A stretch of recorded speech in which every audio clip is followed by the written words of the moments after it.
আল ইমামুল আদিল, নেপ্রাণ নেতা, নেপ্রাণ নেতাদের দোয়াকে আল্লাহ তাআলা ফিরে দেন না। এর মুসলমান, নেপ্রাণ নেতা বড় মূল্যবান, আল্লাহর কাছে দামি একটি গুণ, দামি কিছু মানুষ। বুখারী মুসলিম শরীফের হাদিসে আসছে, আল্লাহর পয়গম্বর বলেন, সাবআতুন ইউযিল্লুহুমুল্লাহু ফি দিল্লিহি ইয়াওমা লা দিল্লা ইল্লা দিল্লুহু, আল ইমামুল আদিল। কিয়ামতের দিন, কঠিন ওই আযাবের দিনে, যেদিন মানুষের মাথার নাগালে সূর্যটা চলে আসবে, যেদিন সূর্যের প্রখরতার তাপে মানুষের মাথার মগজগুলো টকবক টকবক করে উতলাতে লাগবে, যেদিন মানুষগুলো কেউ কারো পরিচয় দিবে না। ইয়াউমা ইয়াফিরুল মারউ মিন আখিহি ওয়া উম্মিহি ওয়া আবিহি ওয়া সাহিবাতিহি ওয়া বানিহি, যেদিন ভাই ভাইয়ের থেকে পালায়ন করবে, স্বামী স্ত্রী থেকে, স্ত্রী স্বামী থেকে, সন্তান থেকে মাতা পিতা পালন করবে। এমন একটি কঠিন ময়দানে আল্লাহ রাব্বুল আলামিন 7 শ্রেণীর মানুষেরকে আরশে আজিমের নিচে ছায়া দান করবেন। এর মধ্যে 1 নাম্বার হলো আল ইমামুল আদিল, ন্যায়পরায়ণ নেতাদেরকে আওয়াজ করে একটু জোরে বলা যাবে কি সুবহানাল্লাহ? খুশি না? আমরা তো মাশাআল্লাহ সবাই নেতা, কি ঠিক না? সবাই নেতা হইতে চায়। ওরে আল্লাহ, কড়ই গাছ তার খাম্বায় আগে ছিল 1 শ্রেণীর নেতাদের ছবি, আবার এখন আবার আরেক শ্রেণীর নেতাদের, নেতা কমে নাই। কথা বলতে কি বাড়ছে না কমছে? নেতা বাড়ছে, এটা তো সুখের কথা, কারণ এরা সবাই কিয়ামতের দিন আরশে আজিমের নিচে ছায়া পাইবে। সুবহানাল্লাহ। রে আরশে আজিমের নিচে ছায়া পাইবে, নাকি ফেরেশতারা গুরজু দিয়ে পিঠের দাঁড়াগুলা ভাঙবে, একটু জানার দরকার আছে না নাই? কথা কয় না রে। আল ইমামুল আদিল, এই নেতাদের 4টি গুণ। আওয়াজ দিয়ে বলেন কয়টি? পবিত্র কোরআনের 22 নম্বর সূরা, সূরা হজের 41 নম্বর আয়াতে আল্লাহ রাব্বুল আলামিন এই নেতাদের গুণগুলো বর্ণনা করেছেন। আল্লাযীনা ইম্মাক্কান্নাহুম ফিল আরদি আকামুস সালাতা ওয়া আতাউয যাকাতা ওয়া আমারু বিল মা'রুফি ওয়া নাহাউ আনিল মুনকার ওয়া লিল্লাহি আকিবাতুল উমুর। জোরে বলেন আল্লাহু আকবার। আল্লাহ রাব্বুল আলামিন বলেন, আমি আমার পছন্দের মনোনীত ওদেরকে যদি দুনিয়ার বুকে প্রতিষ্ঠিত করি, অর্থাৎ আমি যদি আল্লাহ তাআলা নেতাদেরকে দুনিয়াতে প্রতিষ্ঠিত করি, যারা আল ইমামুল আদিলের অন্তর্ভুক্ত হবে, আর তাদের বৈশিষ্ট্য হলো তারা 1 নাম্বার নামাজ নিজেরা পড়বে এবং সমাজের মধ্যে তার অনুসারীদেরকে নামাজ তাদের মধ্যে কায়েম করবে। জোরে কন্যা সুবহানাল্লাহ। এরে আমার মুসলমান ভাই, ঈমান গ্রহণের পর সর্বপ্রথম এবং সর্বশ্রেষ্ঠ আমলের নাম হলো নামাজ। আল্লাহর পয়গম্বর বললেন, যে নামাজ পড়ে না আর যে নামাজ পড়ে, দুইজনের মধ্যে ব্যবধান হলো কাফের। ঠিক না বেটি? জোরে বলেন। অর্থাৎ কাফের আর মুসলমানের মধ্যে ব্যবধান হলো নামাজ।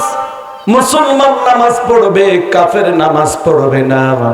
আল্লাহ রাসূল সাল্লাল্লাহু আলাইহি সাল্লাম বলে দিলেন, মান হাফাযা আলাস সালাতিল খামস আলা উদুইহা ওয়া মাওয়াকিতিহা ওয়া রুকুইহা ওয়া সুজুদিহা ইয়ারাহা হাক্কালিল্লাহি আলাইহি হারামা আলান নার।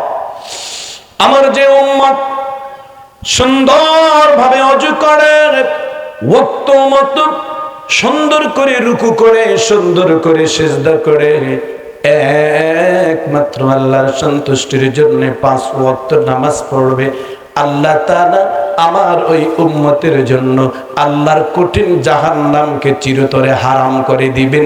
আওয়াজ করে একটু জোরে জোরে বলা যাবে কি সুবহানাল্লাহ।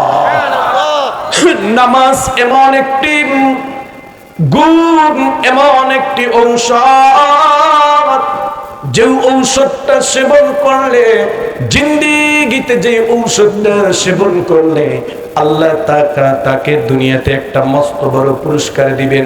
আল্লাহ তাআলা সূরা আনকাবুতের মধ্যে জানিয়ে দিলেন, সেই পুরস্কারটা হলো এই, ইন্নাস সালাতা তানহা আনিল ফাহশাই ওয়াল মুনকার। জোরে জোরে চিল্লায়া বলেন আল্লাহু আকবার। এজন্য দেখবেন আমার ভাইয়ারা, যারা ঠিক মতো 5 ওয়াক্ত নামাজ পড়ে, এই মানুষগুলো যদি পূর্বে নেশাখোর থাকে, নেশা ছেড়ে দেয়, এই মানুষগুলো যদি লম্পট থাকে, লম্পটপনা ছেড়ে দেয়, এই মানুষগুলো যদি খারাপ থাকে, ভালো হয়ে যায়। আমার ভাইয়েরা, 1 নাম্বার আল ইমামুল আদিল নেতাদের 1 নাম্বার গুণ হলো তারা নামাজ পড়বে। আরে আজকে আমাদের নেতাদের মধ্যে চেহারা সুন্দরের গুণ আছে, পোশাক গায়ের মধ্যে সুন্দর এই গুণটাও আছে, সুন্দর বাড়িওয়ালার মালিক এই গুণটাও আছে, উচ্চ বংশের মালিক সে এই গুণটাও তার কাছে আছে, তার ভাই ব্রাদার লাঠি বাটি অস্ত্র শস্ত্র টাকা পয়সার এই গুণও আছে। কিন্তু আমাদের বাংলাদেশের যেই সমস্ত মানুষের পিছনে আমরা ঘুরি, এই মানুষের নামাজের গুণটা তাদের মধ্যে নাই। ঠিক না বেঠিক? জোরে কর। যদি এই তাদের মধ্যে এই গুণটা থাকতো, কি ফজিলত, কি ফায়দা, কি উপকারিতা হইতো লক্ষ্য করেন। নামাজ, নামাজি কি গুনাহ থেকে কেমনে বাঁচায়? কারণ নামাজ তো শুধু পড়লেই নামাজ হবে না, নামাজটা পড়তে হবে খুশু খুজুর সহিত, নামাজটা পড়তে হবে আমার আল্লাহ তাআলার ধ্যান খেলের সহিত। কিভাবে নামাজ পড়বো? আল্লাহর পয়গম্বরকে আল্লাহ তাআলা বানায় দিলেন, উবুদুল্লাহা কাআন্নাকা তারাহু ফাইন লাম তাকুন তারাহু ফাইন্নাহু ইয়ারাক।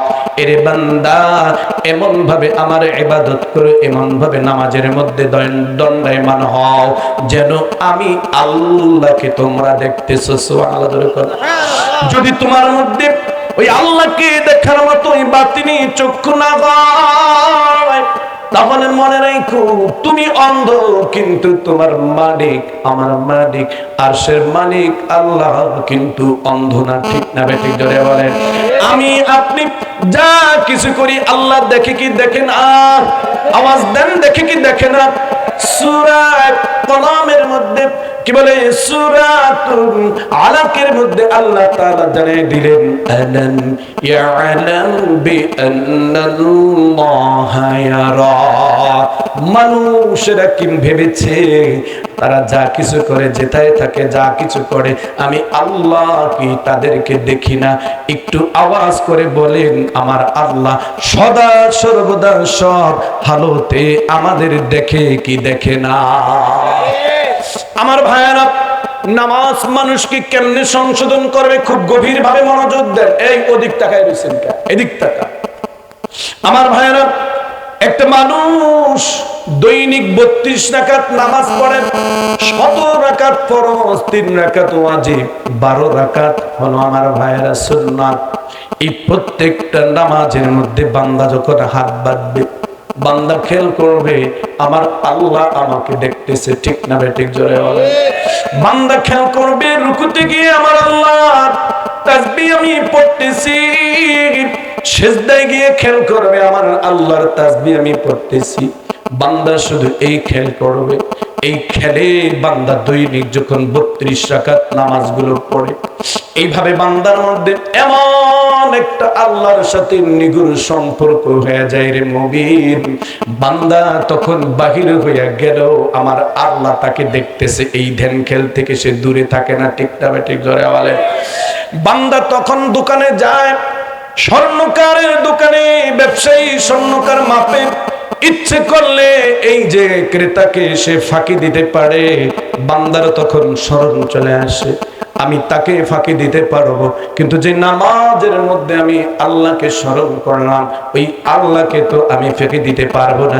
এজন্য বান্দার সুযোগ থাকার পরেও দামি স্বর্ণ একটু ঠকাইলে 1000 টাকার লাভ হয়ে যায়। বান্দা তখন ওই লাভের দিকে তাকায় না, তাকায় আল্লাহর দিকে। ঠিক না বেঠিক জোরে কর। বান্দা যখন আইল কাটতে যায়, ইচ্ছে করলে যেই আইলের সাথে তার আইলটা ওই লোকের বাড়ি তো অনেক দূরে, ইচ্ছে করলে 2 হাত কাপ কবদাল দিয়ে, তখন বান্দা খেয়াল করবেন না না না, আমি যে নামাজের মধ্যে আল্লাহকে স্মরণ করলাম, এই আল্লাহ তো এখনো আমাকে দেখে।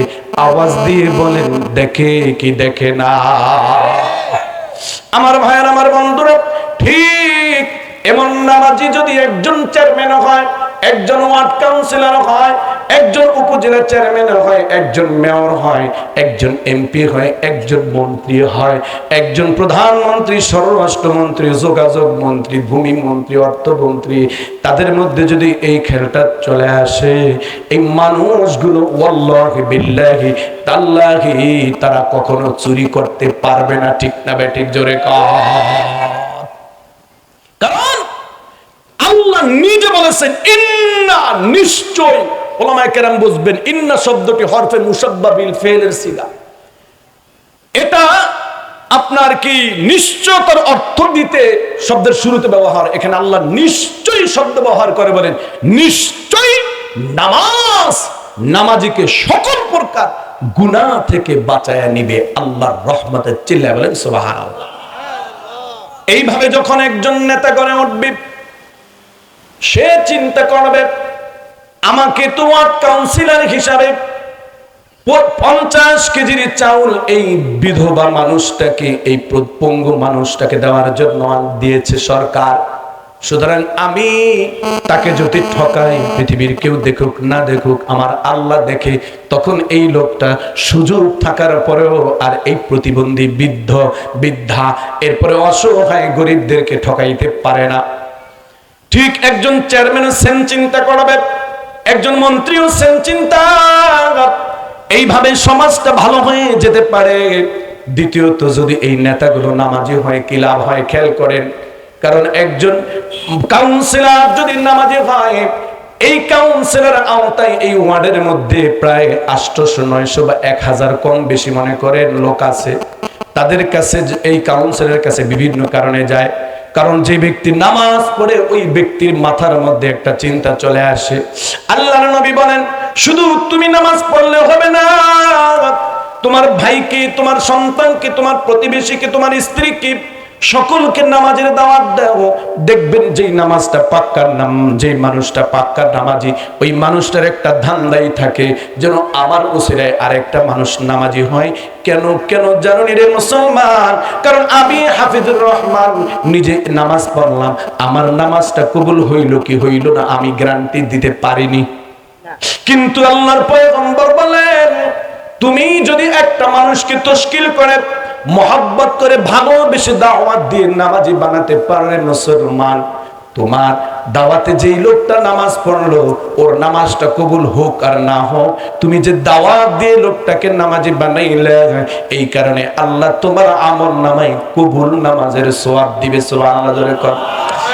এবার একজন আল ইমামুল আদিল যদি হয়, একজন মেম্বার, সে তার কাছে যখন একজন গরিব মানুষ যাইবে, মেম্বার সাহেব আমাকে একটা রেশনের কার্ড দেন, এটা দেন, সেইটা দেন, তখন মেম্বার তো ভালো মানুষ, নামাজি মানুষ, সে বলবে বাবা দেব, কোনো টাকা লাগবে না, তবে তোমার হাতটা আমি ধইরা একটা ওয়াদা নিতে চাই, তুমি কি একটু আমাকে বলবা? বলে কি? বলে আমি তোমার থেকে এই রেশনের কার্ডটা দিলাম, ইচ্ছা করলে 200-400 টাকা খাইতে পারতাম, আমি ইচ্ছা করলে তোমাকে 25 কেজি চাউল না দিয়ে 5 কেজি দিতে পারতাম, কিন্তু আমি আল্লাহকে হাজির নাজির জেনে তোমার হকটা পরিপূর্ণভাবে দিলাম।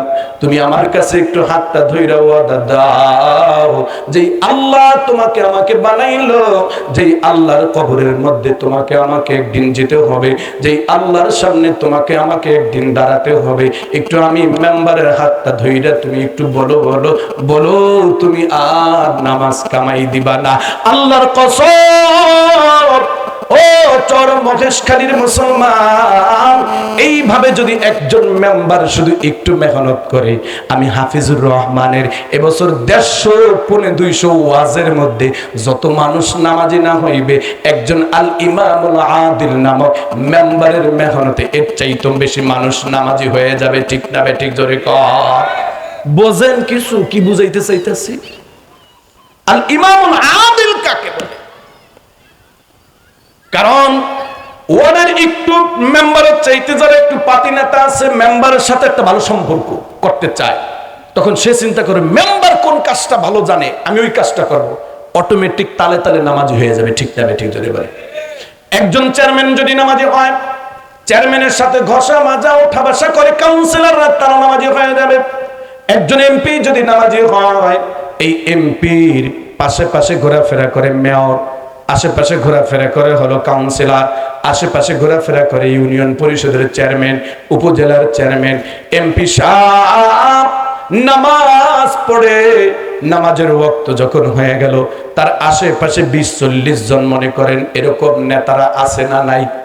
এমপি সাহেব যখন বলবে চলো আমার সাথে নামাজে চলো, তখন বলেন কাউন্সিলররা, উপজেলা চেয়ারম্যানেরা, এরপরে মেয়ররা নামাজে না গিয়ে কি পারবে?